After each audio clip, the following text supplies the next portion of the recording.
오늘은 어버이 주일입니다. 어버이 된 우리 모든 성도들에게 주의 은혜와 평강과 더욱더 영육 간의 강건함이 있기를 주의 이름으로 축복합니다. 오늘 어버이 주일을 맞이해서 우리가 늘 깨닫는 또 하나님 말씀을 통해 묵상하는 것은 어버이를 잘 공경하라라는 거예요. 우리가 왜 어버이를 공경해야 합니까? 하나님 백성으로 마땅히 이 땅의 삶에 사는 것의 첫 번째가 10계명 가운데 5계명이 부모를 공경하는 거예요. 그러니까 우리는 하나님의 백성, 천국 백성으로서 이 땅의 삶의 모습 가운데 어버이를 잘 공경하는 거예요. 저는 어버이 주를 맞이해서 우리가 어버이를 공경하는 것은 물론이거니와 이제 우리 부모된 자들이 어떻게 신앙의 삶을 살아야 하는가라는 것을 우리가 함께 나누길 원해요. 부모된 자로서 자녀들에 대한 소망, 바람이 있다면 그것은 우리 자녀들이 다 잘 되어지기를 바라는 거예요. 어느 부모든지 자기 자식들이, 자녀들이 안 되기를 바라는 부모는 아무도 없어요. 근데 문제는 우리가 자녀들이 잘 되어지는 삶의 모습의 길에 모범을, 길을, 걸음을 우리가 걸어갔느냐 하는 것을 생각해 봐야 돼요. 이런 말이 있습니다. 자녀들은 부모의 앞모습을 보고 자라는 것이 아니라 부모의 뒷모습을 보고 자란다라는 말이 있어요. 그러니까 부모들이 앞에서 말하는 것을 따라서 자녀들의 삶의 모습이 살지 아니하고 부모들이 걸어간 행동의 모습을 통해 자녀들의 삶의 모습이 그대로 행한다라는 그런 말이에요. 그렇다면 우리는 우리의 자녀들에게 우리의 삶의 길을 통해 축복된 삶의 길을 걸어갔느냐라는 거예요. 어떤 분들은 그렇게 이야기할 수 있어요. 목사님, 이제 나이가 제가 많이 먹었고요. 우리 자녀들 장성해서 별 소망이 없어요 하는 분들도 계실 거예요. 그러나 자녀들이 잘 되는 길이 있다면, 자녀들이 축복된 삶을 살 수 있는, 내가 할 수 있는 일이 있다면 여러분 그것을 왜 주저하고 선택하지 않겠어요? 우리는 자녀들이 잘 되어지는 축복된 삶의 길을 따라 우리의 삶의 걸음을 통해서 축복이 증거되고 전해 내려가는 삶의 길을 살아야 돼요. 그것이 무엇입니까? 성경이 우리에게 그 길을 제시해요. 우리가 아는 하나님의 백성으로 우리가 살아야 할 10계명 가운데 제2계명이 뭐냐? 출애굽기 20장 4절에서 6절까지 보니까 너를 위하여 새긴 우상을 만들지 말고 또 위로 하늘에 있는 것이나 아래로 땅에 있는 것이나 땅 아래 물속에 있는 것이 어떤 형상도 만들지 말며 그것들에게 절하지 말며 그것들을 섬기지 말라. 나 내 하나님 여호와는 질투하는 하나님인즉 나를 미워하는 자의 죄를 갚되 아버지로부터 아들에게로 3, 4대까지 이르게 하거니와 나를 사랑하고 내 계명을 지키는 자에게는 1000대까지 은혜를 베푸느니라. 6절에 나를 사랑하고 내 계명을 지키는 자에게는 몇 대까지요? 1000대까지 은혜를 베푸느니라. 오늘 부모된 자로서 우리가 해야 할 일이 있는데 하나님을 사랑하고 하나님의 계명 말씀을 따라 살면 그의 은혜가 1000대까지 하나님의 은혜가 내려간다는 거예요. 오늘 우리가 해야 할 일이 있어요. 부모된 자로서 우리의 삶을 통해 다음 세대, 우리의 자녀들이 1000대까지 은혜를 받는 삶의 길을 내가 걸어갈 수 있다는 거예요. 그게 뭐냐? 나를 사랑하고 내 계명을 지키는 자에 우리의 삶의 걸음이 하나님을 사랑하고 하나님의 말씀을 따라 지금 살면 하나님의 은혜가 우리의 자자손손 1000대까지 놀랍게 되어지는 역사를 우리에게 소개하는 거예요. 저는 오늘 어버이 주일을 통해서 부모된 자들로서 우리가 하나님의 말씀의 길을 따라 하나님을 사랑하고 걸어가는 삶의 길을 통해 우리의 자손들이, 우리의 자녀들이 1000대까지 축복의 사람들이 될 수 있기를 주의 이름으로 축원합니다. 오늘 함께 읽은 본문의 내용은 사사시대의 마지막 사사시대의 엘리라는 사사 겸 제사장인 엘리의 집안에 하나님의 사람이 저주하는 내용이에요. 오늘 우리가 성경을 읽었지만 사사인 엘리에게, 사사라 하면 재판관의 역할과 제사장의 역할을 해요. 또 사무엘 같은 경우는 선지자이기도 했어요. 이스라엘의 사사 시대라 하면 왕이 되기 이전 왕정 시대에 이스라엘을 다스리는 지도자의 모습이 사사예요.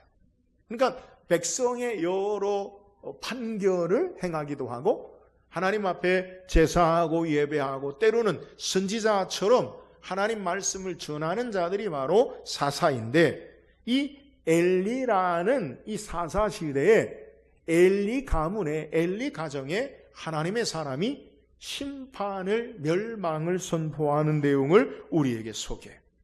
우리가 읽은 31절 33절에 보니까 보라, 내가 내 팔과 내 조상의 집 팔을 끊어 내 집안에 노인이 하나도 없게 하는 날이 이를지라. 이스라엘에게 모든 복을 내리는 중에 너는 내 초소의 환난을 볼 것이요 내 집에 영원토록 노인이 없을 것이며 내 제단에서 내가 끊어버리지 아니할 내 사람이 내 눈을 쇠잔하게 하고 내 마음을 슬프게 할 것이며 내 집에서 출산되는 모든 자가 젊어서 죽으리라. 여러분, 저주를 선포해요. 엘리라는 영광스러운 사사, 제사장이면서 이스라엘의 지도자였던 이 엘리 가문, 또 제사장은 레위 족속으로 영원토록 소금 언약으로 제사장이 돼요. 그러니까 엘리가 제사장이면 그의 자녀들도 계속해서 제사장의 축복의 은혜가 있는데 내 집안에 늙은이가 없을 것이다. 젊어서 다 죽을 것이다. 그래서 이 하나님의 사람이 엘리에게 전한 이 엘리 가문의 불행한 그들의 심판의 모습을 우리에게 소개해요. 하나님의 축복의 은혜가 끊어져요. 엘리에 대해서 끊어지고 그의 자녀와 자녀들에게 연결되지 못하는 것을 우리에게 소개하는 거예요. 그러면 왜 이렇게 불행한 일이 엘리의 가문에 일어나는 것입니까? 왜 제사장 가문으로 하나님의 축복이 그의 자녀와 자손들에게 이어지지 못하는 것이냐는 거예요. 엘리가 그의 삶을 통해 바르게 신앙의 본, 신앙의 길을 보여주지 못한 모습이 무엇인지 우리가 살피고, 반면 교사로 우리는 하나님이 원하시는 참된 하나님을 사랑하고 하나님 말씀을 따라 사는 삶으로 우리의 자녀들이 자자손손 천대까지 은혜를 누리는 신앙의 모습을 우리가 본받기를 주의 이름으로 축원합니다. 그렇다면 엘리 가문의 부모된 자로서 바른 길을 걷지 못한 모습이 무엇입니까? 오늘 29절 같이 한번 읽어보세요. 29절 시작. 너희가 어찌하여 내가 내 처소에서 명령한 내 재물과 예물을 밟으며 내 아들들을 나보다 더 중히 여겨 내 백성 이스라엘이 드리는 가장 좋은 것으로 너희들을 살찌게 하느냐. 엘리가 아버지 된 자로서의 그의 신앙의 삶의 걸음을 바르게 걷지 못한 것을 소개하는데 29절 상반절에 너희가 어찌하여 내가 내 처소에서 명령한 내 재물과 예물을 밟으며 라고 소개하고 있어요.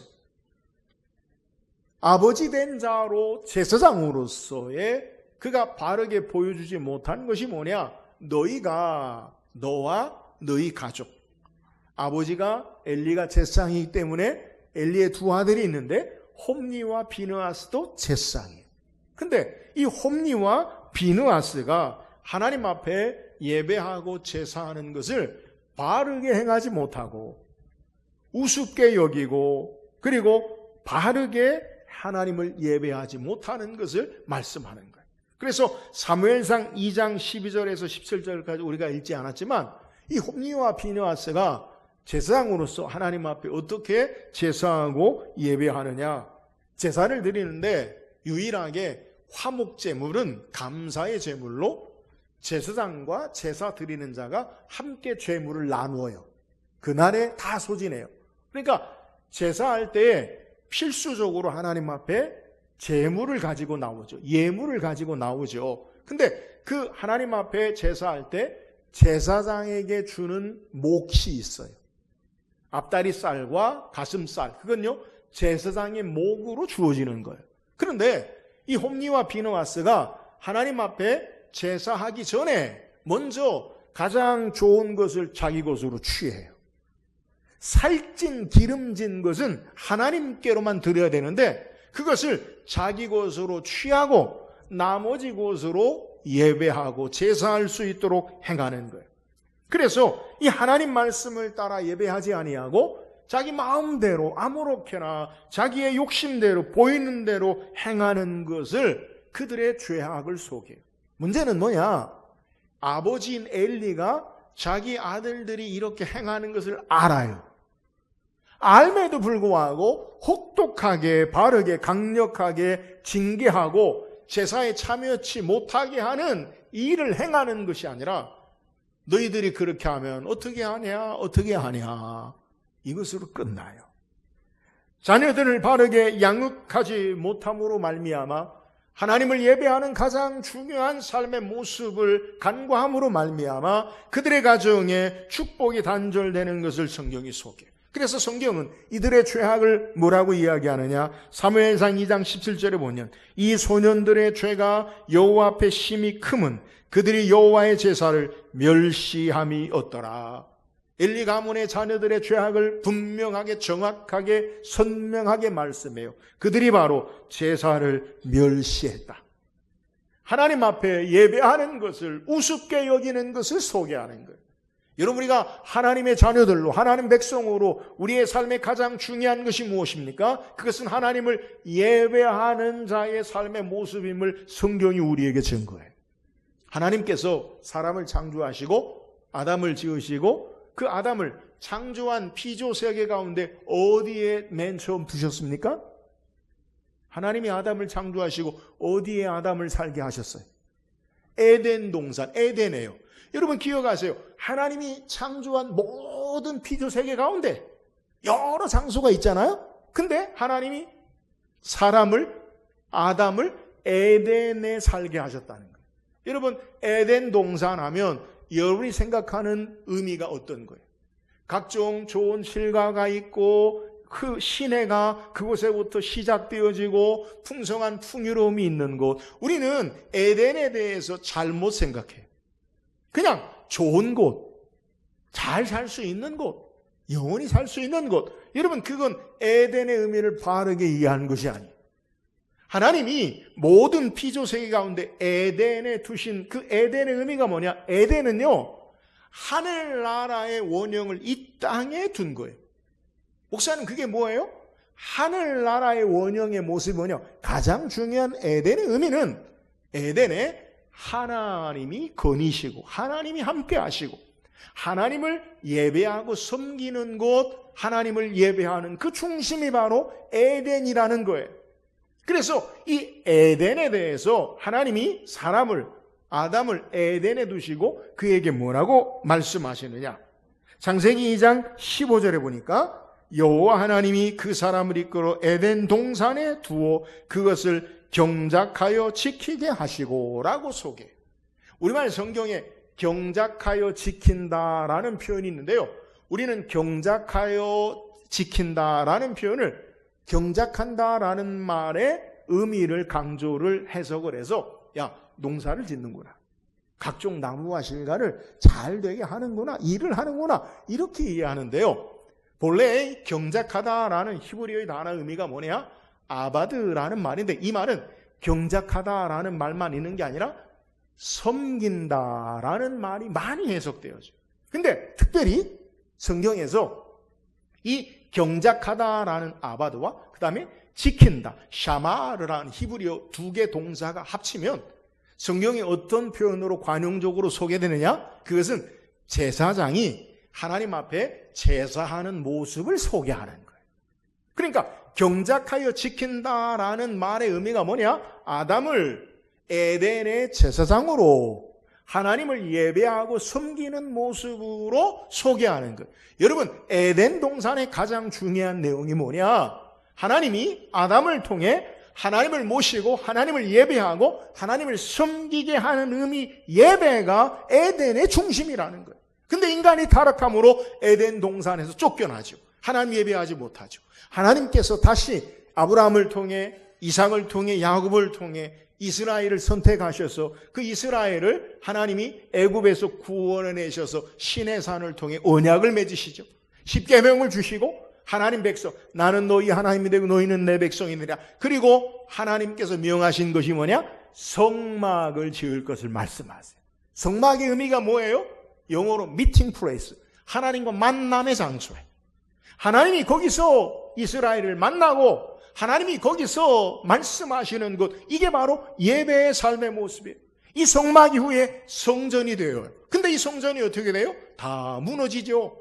그리고 예수님께서 말씀하시기를 이 성전을 헐라 내가 3일 만에 다시 세우리라.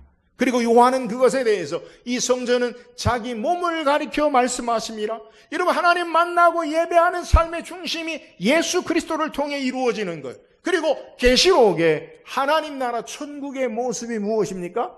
계시록 20장, 21장의 내용을 보면 에덴의 모습을 그대로 갖다가 우리에게 동원해서 말씀하세요. 생명수가 흐르고 각종 실과가 있고, 근데 그곳에는 하나님을 예배하는 거예요. 여러분, 에덴부터 천국의 창세기에서도 계시록까지 하나님 백성으로 성경이 우리에게 흐르는 중심의 내용이 뭐냐? 하나님 백성은 하나님을 예배하는 자들이라는 거예요. 하나님 백성은요, 하나님을 예배하는 자들. 가장 귀하게 하나님을 모시고 하나님을 섬기는 것인데, 오늘 홉니와 비느하스, 엘리의 아들들은 하나님을 예배하는 것을 우습게 알고 그리고 가볍게 여기는 삶의 모습으로 말미암아 그들의 가정에 하나님의 축복의 은혜가 단절되어지는 것을 성경이 우리에게 소개하는 거예요. 사랑하는 여러분, 우리가 어떻게 우리의 삶에 우리의 자녀들에게 천대까지 다음 세대에 하나님의 은혜의 통로로 연결되는 삶을 살 수 있습니까? 하나님을 사랑하고 하나님 계명을 지키는 하나님 백성으로 예배하는 삶이 중심인 줄 믿으시기를 주의 이름으로 축원합니다. 우리가 보여줘야 할 삶에 앞서 행하는 걸음의 모습이 뭐냐? 하나님을 예배하는 예배의 삶의 중심이 되어야 된다는 거예요. 하나님을 바르게 섬기고 신앙하는 삶의 모습, 이 모험을 통해 우리의 자녀들이 축복의 상속자가 되어진다는 거예요. 그렇다면 나는, 저와 여러분은 하나님을 참되게 예배하는 자로 우리의 삶을 사느냐? 여러분, 예배는 구별된 예배가 있고 삶을 통해 예배가 있어요. 구별된 예배는 우리가 이렇게 주일날 하나님 앞에 한 곳에 모여서 함께 예배하는 그것이 있고요. 이 예배가 삶으로 연결돼서 우리의 삶 가운데 예배하는 게 뭐예요? 하나님을 모시고 하나님의 말씀 앞에 하나님을 섬기는 삶이 예배하는 삶이라는 거예요. 이 삶이 바로 축복의 삶인 것을 성경이 우리에게 증거하는 거예요. 사랑 여러분, 오늘 저와 여러분의 삶의 걸음이 하나님을 예배하는 삶으로 하나님의 축복의 통로가 될 수 있기를 주의 이름으로 축원합니다. 예배를 가장 귀히 여기세요. 예배하는 삶이 여러분의 삶의 가장 첫 번째가 되게 하세요. 하나님 백성으로의 삶의 모습이에요. 우리가 날마다 하나님을 바르게 예배하고 예배의 삶을 통해 우리의 삶의 자녀들도 축복의 천대까지 은혜를 누리는 귀한 역사가 있기를 주의 이름으로 축원합니다. 또한 엘리 가문의 엘리 제사장의 신앙의 모습을 통해 우리에게 그릇된 모습을 통해 교훈한 내용이 뭐예요? 오늘 29절 30절을 다시 한번 읽어봅시다. 29절 30절입니다. 시작. 너희는 어찌하여 예물을 밟으며 내 아들들을 나보다 더 중히 여겨 이스라엘들이는 가장 좋은 것으로 너희들을 살찌게 하느냐? 그러므로 이스라엘의 하나님 나 여호와가 말하노라. 내가 전에 내 집과 내 조상의 집이 내 앞에 영원히 행하리라 하였으나 이제 나 여호와가 말하노니 결단코 그렇게 하지 아니하리라. 나를 존중히 여기는 자를 내가 존중히 여기고 나를 멸시하는 자를 내가 경멸하리라. 자, 하나님 말씀하신 것 가운데 29절과 30절에 주목해야 할 단어가 있는데요.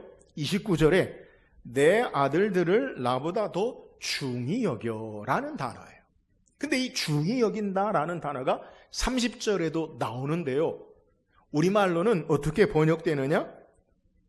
나를 존중히 여기는 일, 존중이라고 번역돼요. 그러니까 29절에서는 중히 여긴다, 30절에서는 존중히 여긴다, 이렇게 번역된다는 거예요. 이 단어가 히브리어로 카바드라는 말인데, 존중히 여긴다, 무겁게 여긴다, 귀히 여긴다, 영광스럽게 여긴다라는 뜻으로 번역돼요. 같은 의미인데 가장 무거운 것이 가장 귀한 거예요. 여러분, 금속 가운데 가장 무거운 재질, 무게가 많이 나가는 밀도가 가장 무거운 것이 뭔지 아십니까? 금. 그 귀한 거예요. 네? 물론 희소성도 있지만 가장 무거워요, 금이.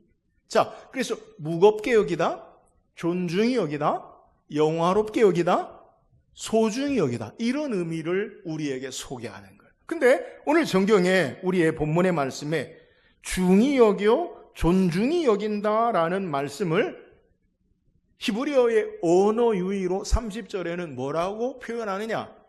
30절에 우리가 읽은 내용에 나를 존중히 여기는 자를, 이걸요 본래 무겁게라고 해석해도 돼요. 나를 무겁게 여기는 자를 내가 무겁게 여기고, 그 다음에 나를 멸시한다는요 가볍게 여긴다는 거예요. 가볍게 여긴다. 나를 가볍게 여기는 자를 내가 가볍게 여기. 이거 언어 유해, 히브리어로 직역하면. 그러니까 하나님에 대하여 무겁게 여기고, 귀히 여기고, 존중히 여기고, 영광스럽게 여기면 하나님이 우리를 그렇게 무겁게, 소중하게, 영광스럽게 여기고요. 하나님을 가볍게, 우습게 여기면요, 하나님이 우리를 우습게, 가볍게 여긴다라고 그렇게 말씀하시는 내용. 주로 하나님에 대해서 성경이 번역할 때 보면 출애굽기 14장 4절에 보면 내가 바로의 마음을 완악하게 한즉 바로가 그들의 뒤를 따르니니 내가 그와 그의 온 군대로 말미암아 영광을 얻어 애굽 사람들이 나를 여호와인 줄 알게 하리라 하시매 하매 무리가 그대로 행하니라. 애굽의 군대에 대해서 군대로 말미암아 영광을 얻어. 그러니까 우리가 하나님을 귀히 여기면 하나님 앞에 영광 돌리는 거예요. 하나님을 무겁게 여기면 우리의 마음에 가볍게 여기지 아니하고 무겁게 여기면 하나님 앞에 영광 돌리는 것으로 우리에게 소개하고 있다는 거예요. 자, 저는 이 무겁게 여긴다, 여기에 우리의 삶의 말씀을 좀 적용하기를 원해요. 그게 뭐냐? 우리는 삶의 무게중심에 의해서 삶이 움직여져요. 무슨 말씀이냐? 무게중심이 많은 쪽으로 우리의 삶의 방향이 기울어지고 그것으로 향한다는 거예요. 예를 들어 돈에 대해서 무겁게 귀히 여기면 그것으로 우리의 삶이 나가요. 지식과 명예와 내가 생각하는 귀히 여기는 것, 무겁게 여기는 것, 여기에 우리의 마음이 쏠린다는 거예요. 그런데 오늘 성경에 우리에게 말하고 있는 내용이 뭐냐? 엘리의 문제가 뭐냐? 무엇을 더 무겁게 여기느냐? 하나님보다 자식을 더 무겁게 여긴다는 거예요. 여러분, 이게 문제예요. 여러분, 자식을 사랑하지 말라, 그런 의미가 아니에요. 오늘 하나님의 백성으로 우리의 삶에 가장 귀하고 무게중심이 있어야 하는 것은 여호와 하나님이 줘야 하는 줄 믿으시기를 주의 이름으로 축원합니다. 성경에 이 자녀와 하나님을 어떻게 더 무겁게 여기고 신앙하느냐 본을 보인 사람이 있는데요, 아브라함이. 창세기 22장에 하나님께서 아브라함을 시험하시려고 그를 부르시죠. 창세기 22장 2절을 보니까 여호와께서 이르시되 내 아들 내 사랑하는 독자 이삭을 데리고 모리아 땅으로 가서 내가 내게 일러준 한 산 거기서 그를 번제로 드리라. 하나님께서 이삭을 향해 뭐라고 이야기하면 내 아들 내 사랑하는 독자 이삭. 여러분, 이삭이 어떤 아들입니까? 아브라함 본래 아이를 낳지 못해요. 사라도 나이가 많아서 아브라함이 99세, 사라가 89세, 이제 생리가 끊어지고 아이를 낳을 수 없는 그러한 모습이. 근데 하나님이 축복의 약속으로 내 자손이 하늘의 별처럼 바다의 모래처럼 많아지리라. 내 자손으로 말미암아 모든 민족이 복을 얻으리라. 하나님이 축복하셨어요. 그리고 낳을 수 없는 불가능한 아브라함과 사라의 몸에서 하나님이 약속의 축복의 자녀로 이삭을 주셨어요. 이삭이야말로 하나님의 능력의 산 증인이요, 이삭이야말로 하나님의 축복의 통로예요. 이삭이 없으면 하나님의 역사가 이루어져 얼마나 귀한 아들인지 몰라요. 자, 다시 오늘 엘리에게도 두 아들이 있어요. 홈니와 비느하스. 성경에 엘리는 자녀를 낳지 못한다는 말이 없어요. 자연스럽게 홈니와 비느하스가 낳았어요. 자, 그렇다면 아브라함에게 주신 이삭이 귀하겠습니까? 엘리의 두 아들 홈니와 비느하스가 귀하겠습니까? 물론 자녀들 중에 누구 자녀가 더 귀하냐, 어느 집 자녀가 귀하냐, 그거는 어리석은 질문이에요. 내 자녀는 다 귀해요. 그러나 객관적으로 아브라함에게 이삭이 더 의미가 있지 않겠어요?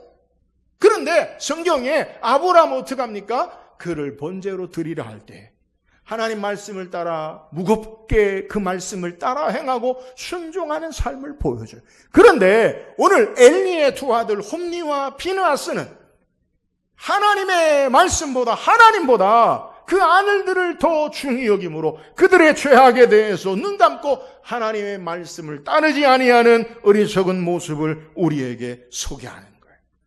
아브라함은 이삭을 번제로 드리는데 무겁게 하나님 말씀을 따라 행하고 순종했고, 엘리세상은 자신의 아들들을 더 귀히 영광스럽게 여김으로 그들의 죄악을, 그들의 잘못을 바로잡지 못하는 모습을 성경이 소개하고 있는 내용이에요. 사랑하는 여러분, 오늘 우리의 신앙에, 저와 여러분의 신앙의 문제가 무엇입니까? 삶의 무게중심이 하나님보다 다른 데 있다는 게 문제예요. 돈에 우리의 무게중심이 있고, 사람의 명예와 지식에 헛된 것에 우리의 삶의 무게중심이 있다는 거예요. 오늘 우리의 삶의 중심이 어디에 있어야 되느냐? 여호와 하나님 앞에 삶의 중심이 있기를 주의 이름으로 축원합니다. 다윗은 그가 마지막 솔로몬에게 유언을 할 때 어떤 유언을 하느냐? 열왕기상 2장 2절 3절에 보니까 내가 이제 세상 모든 사람의 가는 길로 가게 되었나니 너는 힘써 대장부가 되고 내 하나님 여호와의 명령을 지켜 그 길로 행하여 그 법률과 계명과 율례와 증거를 모세의 율법에 기록된 대로 지키라. 그리하면 내가 무엇을 하든지 어디로 가든지 형통하리라. 하나님을 섬기고 말씀을 따르는데 너의 삶에 힘써 대장부가 되라. 첫 번째 가장 중요한 무게중심이 너가 해야 할 일이 뭐냐? 하나님을 예배하고 섬기는 것임을 우리에게 소개하는 거예요. 사랑하는 여러분, 공부된 자로서 우리가 해야 할 일이 있어요. 세상 무엇보다, 어떤 것보다 하나님을 더 무겁게 존중히 영광스럽게 여기는 저와 여러분 되기를 주의 이름으로 축원합니다. 자녀가 귀하지만 하나님보다 앞서면 안 돼요. 삶의 무게중심이 언제나 여호와 하나님께 있어야 돼요.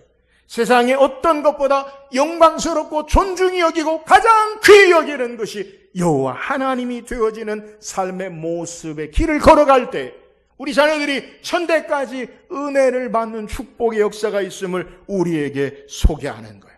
사랑하는 여러분, 삶의 무게중심이 항상 여호와 하나님께로 향하여 우리의 신앙의 삶을 통해 여러분의 자녀들이 다음 세대가 천대까지 은혜를 누리는 은혜가 있기를 주의 이름으로 축원합니다. 또한 엘리의 신앙의 삶의 모습을 통해 그가 잘못된, 그릇된, 축복이 단절된 신앙의 모습이 뭐예요? 29절 하반절에 보면 내 백성 이스라엘 드리는 가장 좋은 것으로 너희들을 살찌게 하느냐. 하나님께서 엘리의 그들의 가정에 축복이 단절된 모습이 뭐냐? 내 백성 이스라엘이 드리는 가장 좋은 것으로 누구를 살찌게 하느냐? 너희가 살찌게 하느냐? 너희들을 살찌게 하느냐? 여러분, 가장 좋은 것은 하나님 앞에 드리는 거예요. 제사할 때 가장 좋은 기름, 우리가 소고기 등급 따질 때 우리나라만 있는 건데 어떤 것을 가장 좋은 것을 여기느냐? 지방층 마블링이 가장 좋은 것을 좋은 등급으로 줘요. 그래서 2+9등급. 7등급부터 9등급까지가 투풀인데, 투 플러스 9등급이요? 지방이 가장 잘 포함된 가장 기름진 것, 가장 고소하고 맛있는. 근데 성경에 기름은 다 여호와께 드려야 돼. 이게 무슨 말이냐? 좋은 것을 하나님께 드리라는 거예요. 자, 가장 좋은 것을 하나님께 드리는 것. 그래서 하나님께 부유한 자가 되어야 되는데, 엘리는 좋은 것으로 자신들이 부유하고 살찌게 되는 모습을 성경이 소개하는.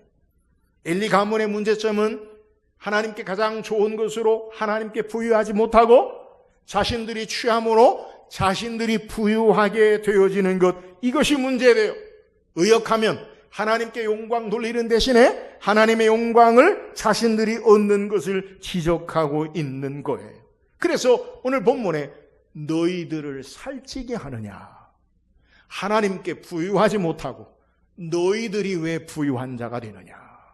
하나님이 우리에게 부자 되지 말라, 그런 의미가 아니에요. 우리의 삶의 가장 부유한 삶은 여호와 하나님께 되어져야 함을 우리에게 소개하는 거예요. 오늘 성경이 자신에게 부유하게 되는 삶의 모습을 구체적으로 이 하나님의 말씀을 따라 사무엘상 4장에 소개해요. 자신과 그의 가정, 아들들이 부유한, 하나님께 영광 돌리지 아니하고 자신들의 욕심을 따라 자신들이 부유한 삶으로 어떻게 되었느냐. 사무엘상 4장에 보면 이스라엘과 블레셋이 전쟁을 하게 돼요. 근데 이스라엘이 패하게 돼요. 그러니까 이스라엘이 대책을 하는 게 뭐냐? 하나님의 언약궤를 제사장이 모시고 전쟁에 나가는 거예요. 자, 홈니와 비느하스가 하나님의 임재의 상징인 언약궤를 모시고 블레셋과의 전쟁에 나가요. 근데 어찌 됐냐? 당연히 이기는 게 아니라 전쟁에 패하고요. 언약궤를 빼앗기고 홈니와 비느하스가 죽어요. 하나님 말씀, 오늘 사무엘상 2장의 말씀대로 그대로 이루어져요. 이 소식을 전령이 엘리 사사 지도자에게 이야기해요. 언약궤는 빼앗겼고 아들들은 죽었습니다. 이 소식을 듣고요, 엘리가 어떤 모습이냐?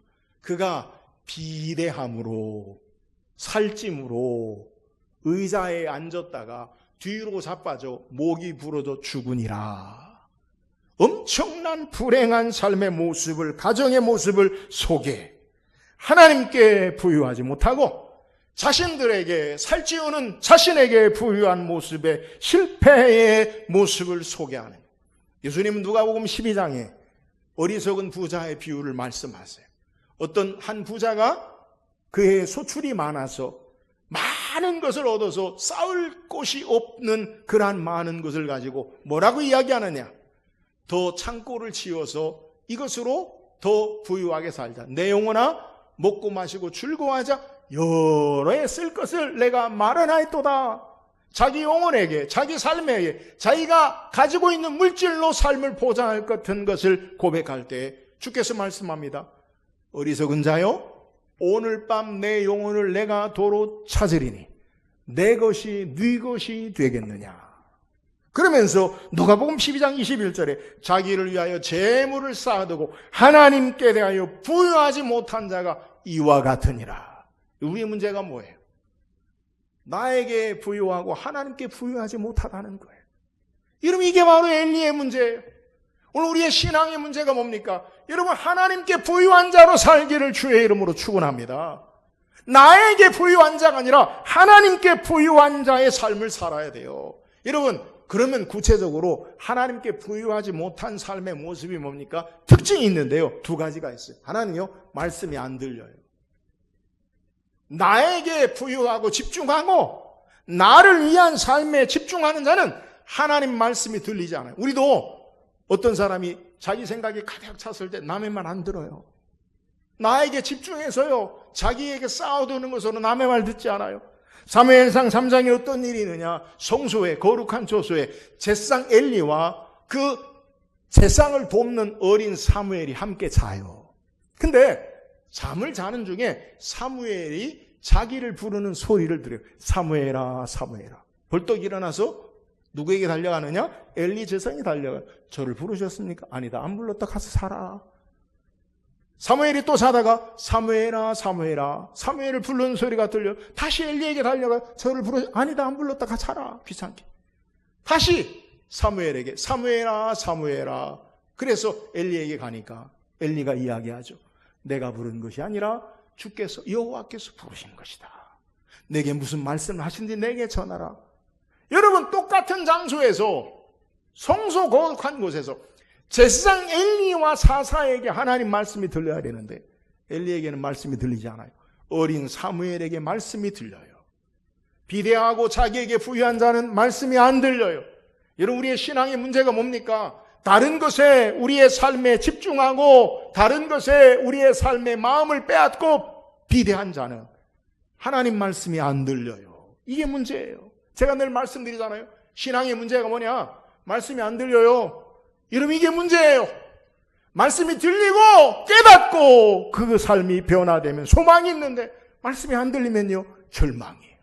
또한 하나님께 부유하지 않은 자의 특징이 뭡니까? 눈이 어두워져요. 보아야 할 것, 바르게 깨달아야 할 것을 보지 못해요. 사무엘 3장 1절에 아이 사무엘이 엘리 앞에서 여호와를 섬길 때에는 여호와의 말씀 희귀하여 이상이 흔히 보이지 않더라. 이상, 하나님이 보게 하시는 것, 말씀일 수 있고요. 삶을 하나님이 역사하시고 인도하시는 것이 안 보여요. 아무리 둘러봐도 하나님이 안 보여요. 하나님 일하심이 안 보여요. 그러면 망하는 거예요. 하나님께 부유하지 못하는 그러한 인생의 삶이 뭐냐? 하나님이 보게 하시는 것을, 바른 분별력을 갖지 못하고 자신의 힘을 의지하고 지혜를 의지한 자는 하나님이 보게 하시는 것을 보지 못하는 것을 소개하고 있는 내용이에요.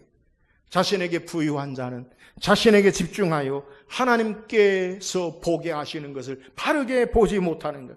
그래서 성경은 우리의 눈을 가리우고 우리가 듣지 못하는 것, 하나님 말씀을 듣지 못하는 것, 그것이 악한 것이요 망하게 되는 것임을 소개. 이사야 6장 10절에 이 백성이 마음을 둔하게 하며 그들의 귀가 막히고 그들의 눈이 감기게 하라. 염려하건대 그들이 눈으로 보고 귀로 듣고 마음으로 깨닫고 다시 돌아와 고침을 받을까 하노라. 여러분, 망하는 자는 눈이 어두워지고 귀가 어두워짐으로 보지 못하고 깨닫지 못함으로 망하는 것임을 소개하는 거예요.